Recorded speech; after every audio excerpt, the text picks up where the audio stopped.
Tuhan bersamamu.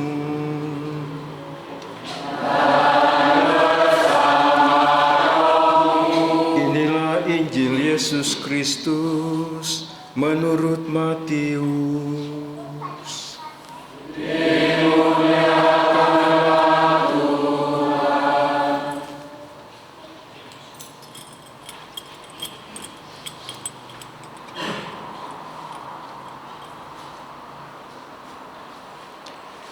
Injil Matius bab 25 ayat 31 sampai 46. Penghakiman terakhir. Apabila Anak Manusia datang dalam kemuliaannya dan semua malaikat bersama-sama dengan Dia, maka Ia akan bersemayam di atas takhta kemuliaannya. Lalu semua bangsa akan dikumpulkan di hadapannya, dan Ia akan memisahkan mereka seorang daripada seorang, sama seperti gembala memisahkan domba dari kambing. Dan Ia akan menempatkan domba-domba di sebelah kanannya dan kambing-kambing di sebelah kirinya.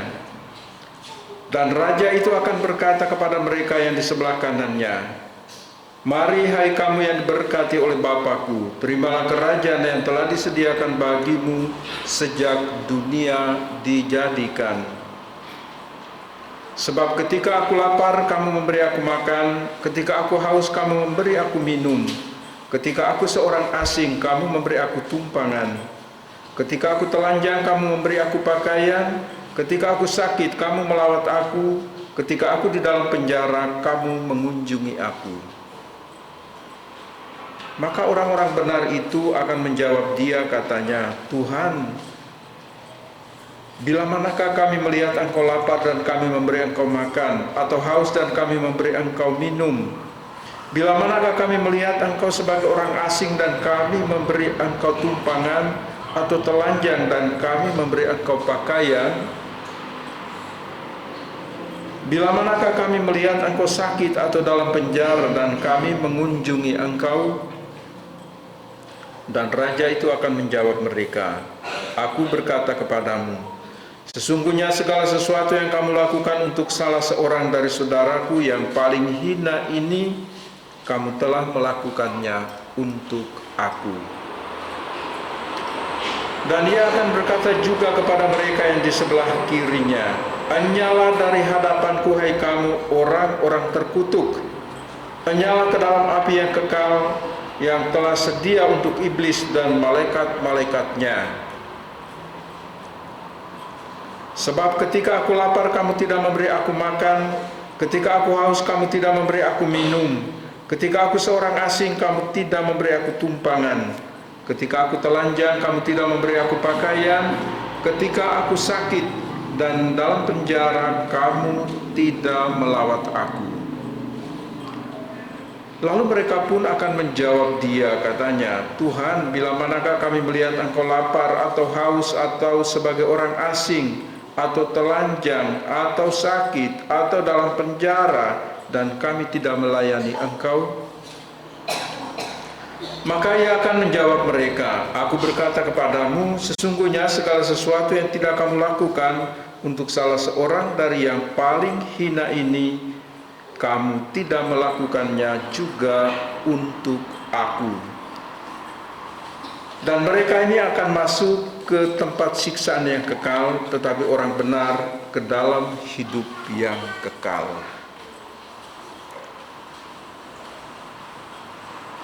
Demikianlah sabda Tuhan.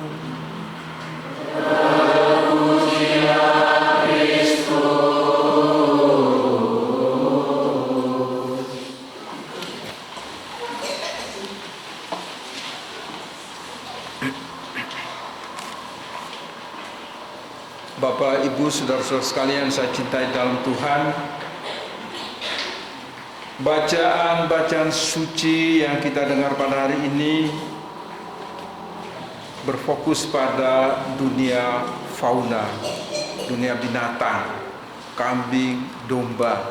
Mungkin kalau kita di Banyumas ini dengar kambing, pasti asosiasi kita ke sate, ke gulai, dan seterusnya. Domba tidak begitu populer. Jadi rupanya kita ini masuk sebelah kiri ya. Kambing-kambing ini masuk sebelah kiri.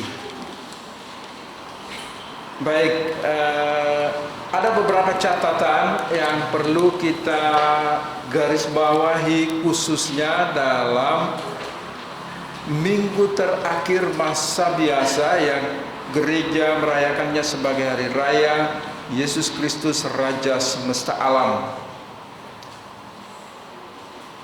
Yang pertama tentu saja masih ada kaitannya dengan bacaan hari Minggu yang lalu tentang talenta. Satu hal yang perlu kita sadari adalah bahwa kita semua dianugerahkan talenta itu. Jadi tidak ada satu orang pun yang berkata saya tidak menerima talenta Tuhan. Tidak, kita semua menerima. Hanya takaran ukurannya berbeda. Mungkin ada yang 5, bisa ada yang 10, ada yang 2 dan seterusnya. Dan ini harus kita kembangkan. Talenta-talenta yang Tuhan anugerahkan ini harus kita kembangkan. Untuk apa? Pertama, untuk kemuliaan Tuhan. Kedua, supaya hidup kita menjadi berkat bagi sesama. Dan yang ketiga, supaya kita menjadi berkat bagi keluarga kita. Ini tujuan dari talenta yang Tuhan anugerahkan untuk kita kembangkan, supaya kita bisa menghidupi 3 nilai Injil ini. Hidup kita menjadi kemuliaan bagi Allah, menjadi berkat bagi sesama, dan menjadi berkat bagi keluarga kita. Jangan sampai kita berbiar di luar tetapi keluarga kita tidak diperhatikan. Ini sekarang pada hari ini, ketika talenta-talenta kita sudah kembangkan, sekarang pada hari ini bacaan-bacaan suci pada hari ini berbicara tentang tanggung jawab. Tanggung jawab. Apakah saya cukup bertanggung jawab? Jadi kita diberi talenta, kita harus mempertanggungjawabkan. Apakah saya sudah mengembangkan talenta saya untuk kemuliaan Tuhan, untuk kebaikan sesama, untuk berkat bagi keluargaku? Dan ini hari ini pada penghakiman terakhir itu, ini soal tanggung jawab. Oleh karena itu, Yesus kan tidak, ketika penghakiman terakhir orang datang, segala bangsa akan dikumpulkan, mereka datang dari timur dan barat, utara dan selatan untuk diadili. Yesus langsung memisahkan. Kita dengar tadi Yesus langsung memisahkan, yang domba di sebelah kanan, yang kambing di sebelah kiri. Itu artinya apa? Artinya bahwa saya memberi makan kepada yang lapar, memberi minum kepada yang haus, memberi pakaian kepada yang telanjang, memberi tumpangan kepada orang asing, melawat mereka yang sakit dan di penjara. Ini bukan ukuran, belum menjadi ukuran. Harus diuji dulu kualitasnya. Jadi apa yang kita buat, apa yang kita lakukan, apa yang kita kerjakan harus bermutu dan berkualitas, bukan kuantitasnya, kualitasnya. Jadi misalnya kalau Anda memberi anakmu makan atau memberi orang-orang tunawisma, gelandangan dan sebagainya, minum dan seterusnya, apakah punya mutu, punya kualitas, atau ini hanya sebagai kegiatan sosial WK, atau ini hanya kegiatan sosial Natalan, atau ada sesuatu yang di balik itu. Harus mengejar kualitas itu supaya betul-betul pekerjaan pelayanan ini sungguh-sungguh untuk kemuliaan Tuhan dan betul-betul menjadi berkat bagi mereka yang membutuhkan, dan ini betul-betul juga menjadi berkat bagi keluarga kita. Maka yang dikejar itu mutunya. Tapi kalau Anda cuma bawa nasi kotak, kasih tukang beca, nih, ambil, setelah itu pergi. Pernahkah Anda ngobrol sebentar dengan mereka? Pernahkah ada dialog? Atau sekedar menjalankan tugas kayak ini, ambil ya, Pak, sini. Seperti di lampu-lampu merah itu, kadang-kadang orang gitu, ini, ambil.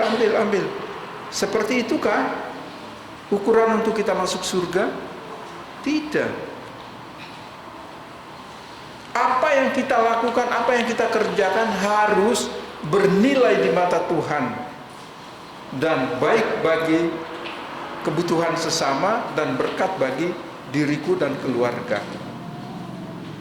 Itu yang menjadi takaran ukuran. Karena kalau tidak, saudara-saudara sekalian, mungkin pekerjaan yang sia-sia yang kita bisa lakukan, ya, sama seperti di dalam, mungkin saya sudah mengulang, Injil Matius bab 7 ayat 21 itu, ya. Yesus berkata, bukan setiap orang yang berseru kepadaku, Tuhan, Tuhan, akan masuk ke dalam kerajaan surga, melainkan dia yang melakukan kehendak Bapa-Ku yang di surga. Ini, ya.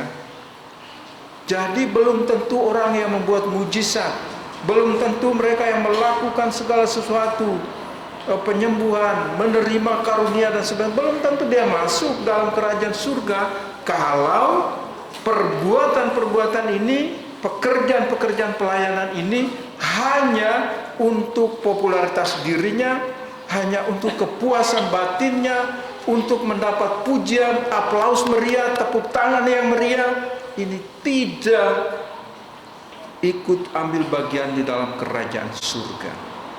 Yesus bilang tidak.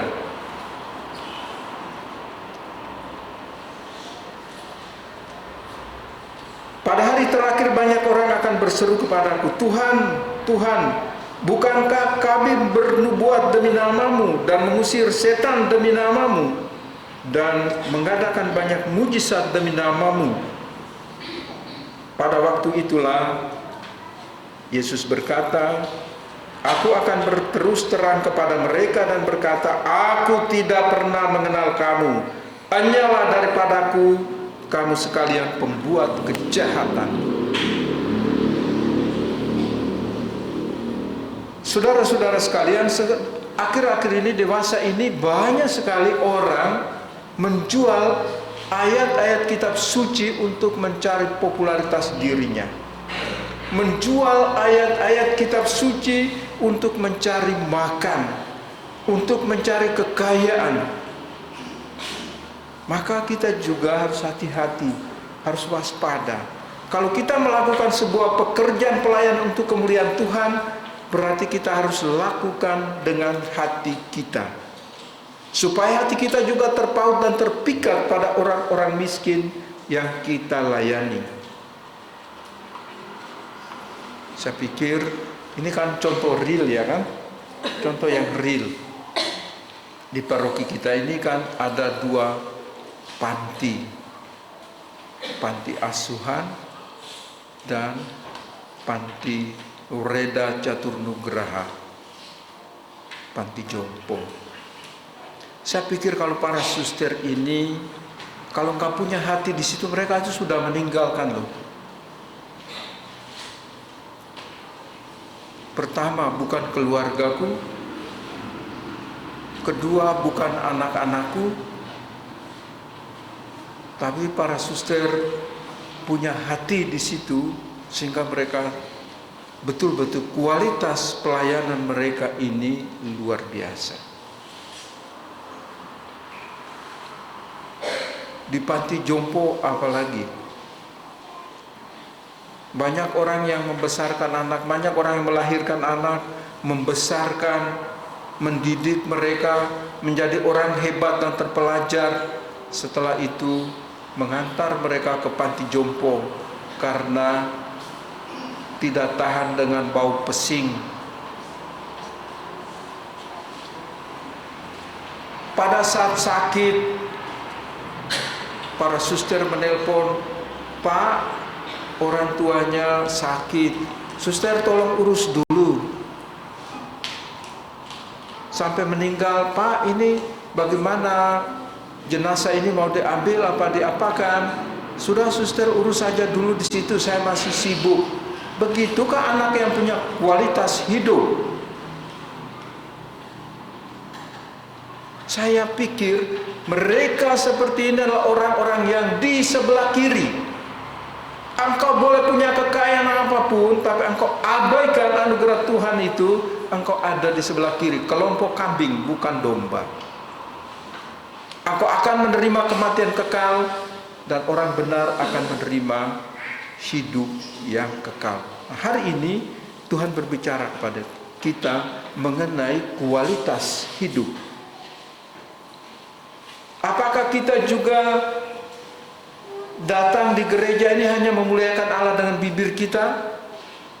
Maka Tuhan Yesus bilang, "Kamu hanya memuliakan aku dengan bibirmu, tapi hatimu jauh dari aku."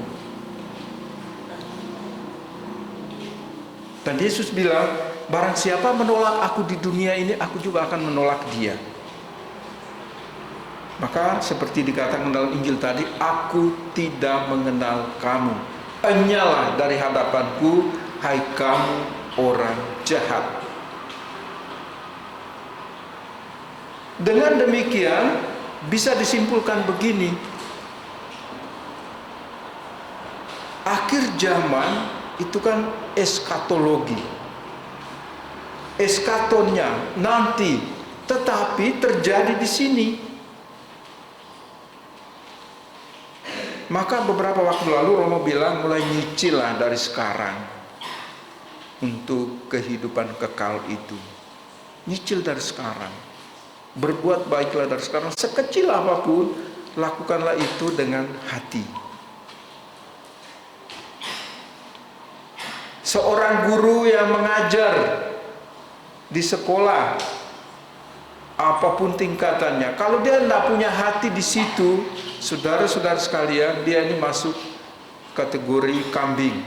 Jadi dia ada di sebelah kiri. Boleh punya jenggot panjang, boleh punya tanduk, tetapi dia akan menerima kematian kekal.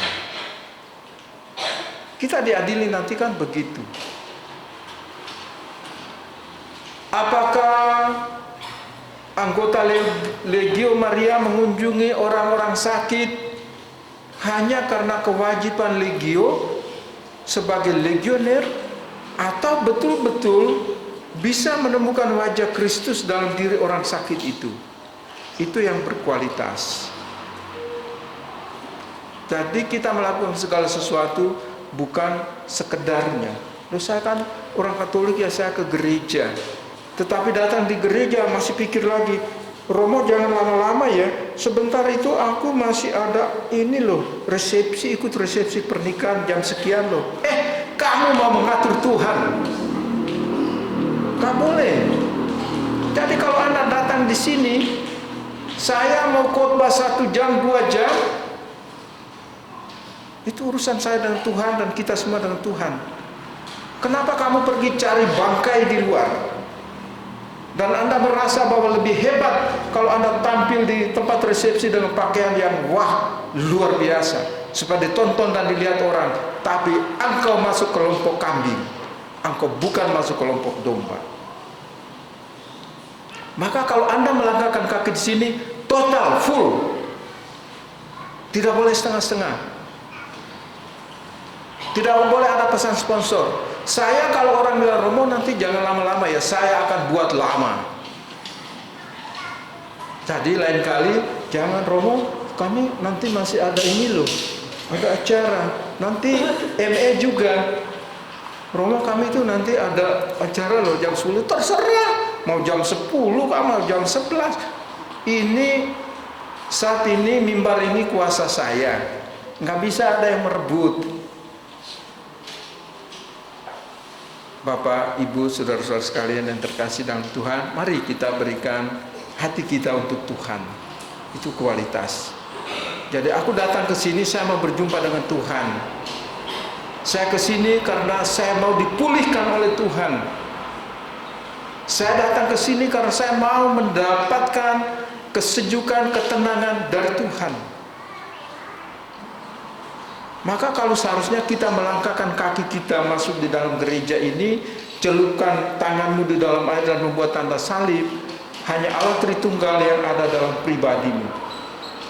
Saya lihat ada yang masuk gereja ini ya, saya tuh perhatikan. Anda pikir saya nggak tahu? Saya itu lihat dari jendela sound system itu loh. Kan itu kacanya, kamu udah lihat saya di dalam toh. Tapi lain kali jangan ngintip ke sana ya. Saya perhatikan, ada yang punya musuh di sini, jadi musuhnya di sana, dia pasti pilih di sini. Saya perhatikan. Jadi Anda pikir saya nggak tahu Anda punya musuh itu? Saya tidak tahu. Saya tahu. Bertobat. Maka di sini kesempatan bagi kita untuk berjumpa dengan Tuhan supaya kita bisa mengalami pertobatan. Kita juga bisa menerima pengampunan dan menerima berkat. Supaya Yesus bilang apa? Supaya hidup kita menjadi berkat bagi sesama dan berkat bagi keluarga kita. Amin. Mari kita menanggapi sabda Tuhan ini dengan menegaskan iman kita. Kita bangkit berdiri, kita doakan syahadat para rasul. Aku percaya akan Allah.